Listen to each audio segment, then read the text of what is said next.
Good morning. I am Rebecca Stark, and I'm chiming in here from a hotel room. So forgive me if the audio is not as good as it usually is. I didn't bring any of my special equipment with me, just a phone, and obviously my notebook and my Bible.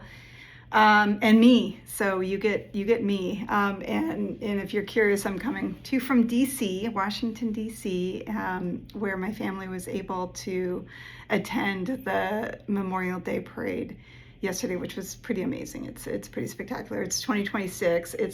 We're coming up on our country's 250th birthday, and it's pretty awesome to be in DC right now. So I am Rebecca Stark. I don't remember if I said that or not, but I am Rebecca Stark, and this is one of my DNF videos. So thank you so very much for tuning in with me.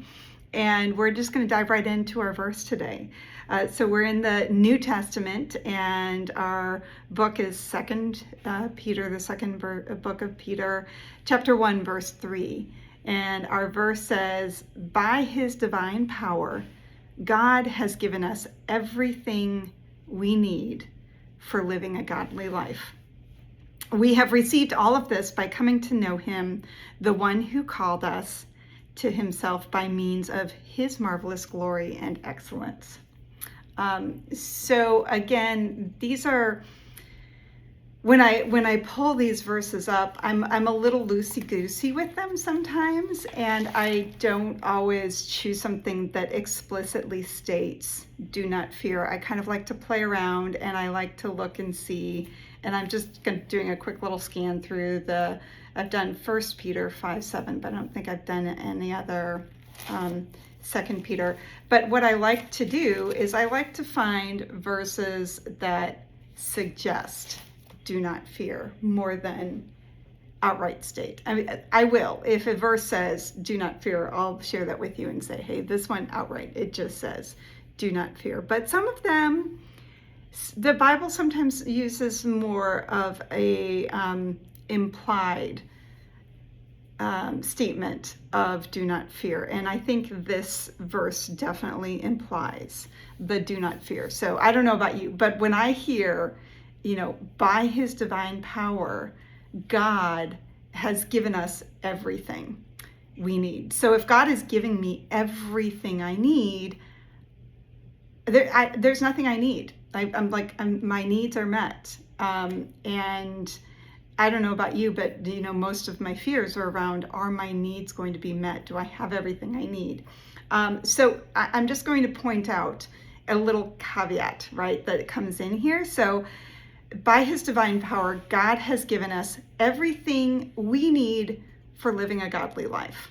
And I think that's very important to acknowledge and to point out, and to see that there's that little tiny minor, not at all minor, very, 2 words, 3 words, for living a godly life. Okay, for living a godly, 5 words.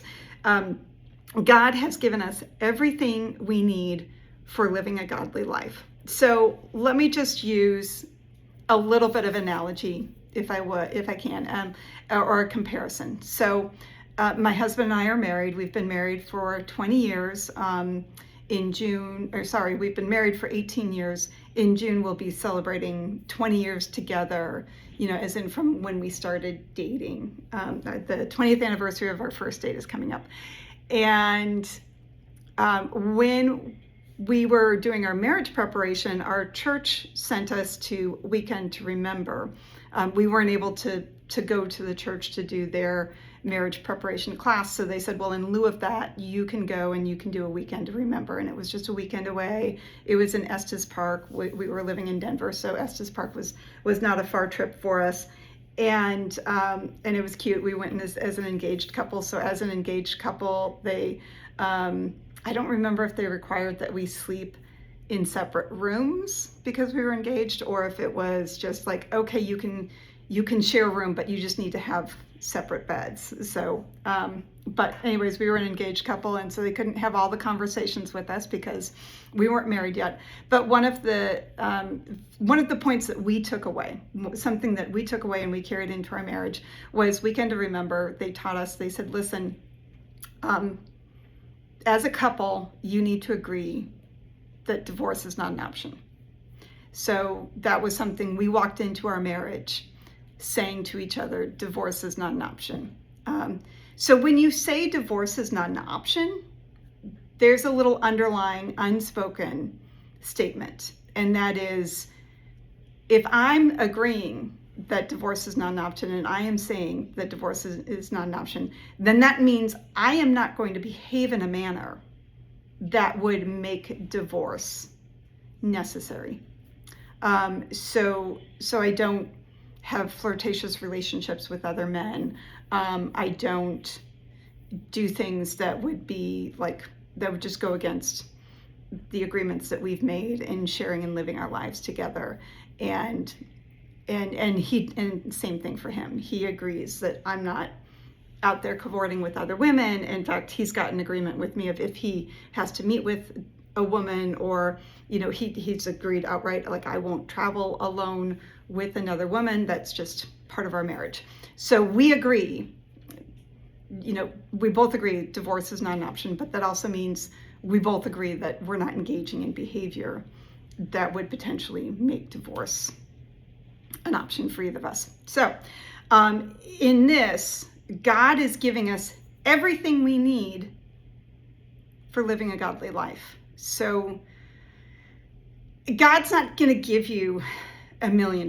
You can't sit here and say, well, I need $1 million. What do you need $1 million for? Well, I want to go and I want to live in a really, huge mansion, and I want to throw lavish parties, and I want to be wild and crazy, and I want to,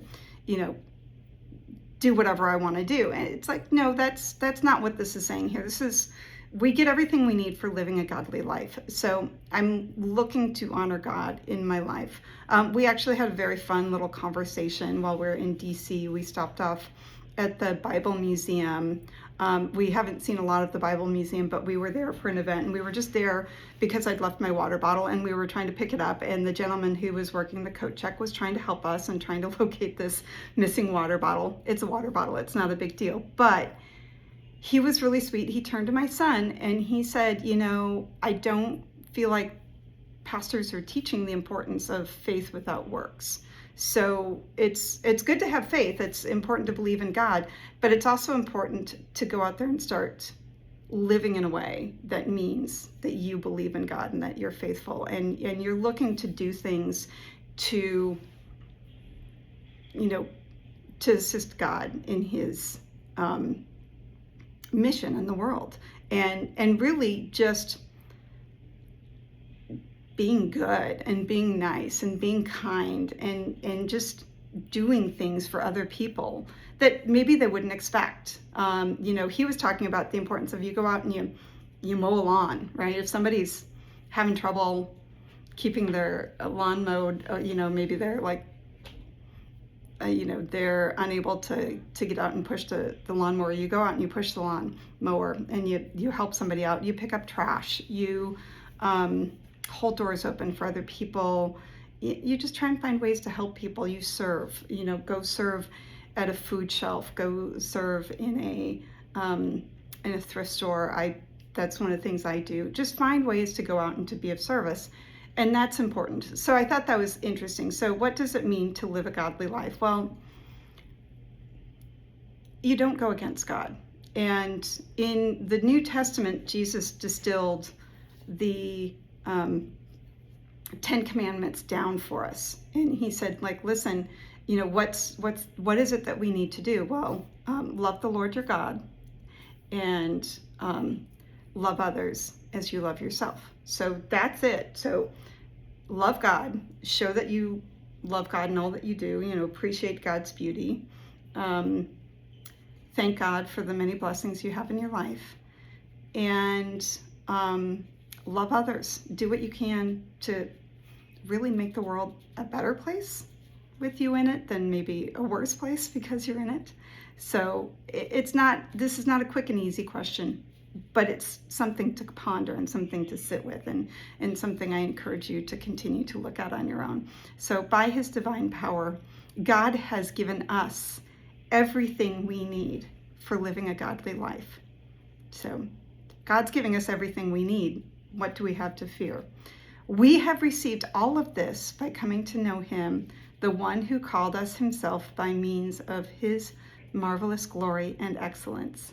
That's 2 Peter chapter 1, verse 3. Thank you so very much for tuning in and hanging out with me, and I hope you have a wonderful day. Take care. Bye-bye.